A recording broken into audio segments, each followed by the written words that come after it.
Welcome.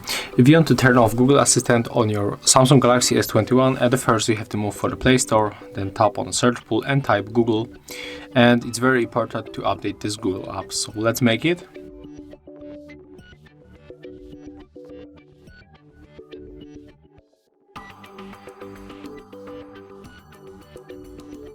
Right now we have to open, go for the more, tap on the settings and click on the Google Assistant. Next we have to scroll down and we have to find general settings. It's right here, so click, and to turn off Google Assistant you have to tap on this switcher, then confirm, and as you can see it is turned off. So thank you guys for watching, leave thumbs ups, comments and subscribe to our channel. See ya!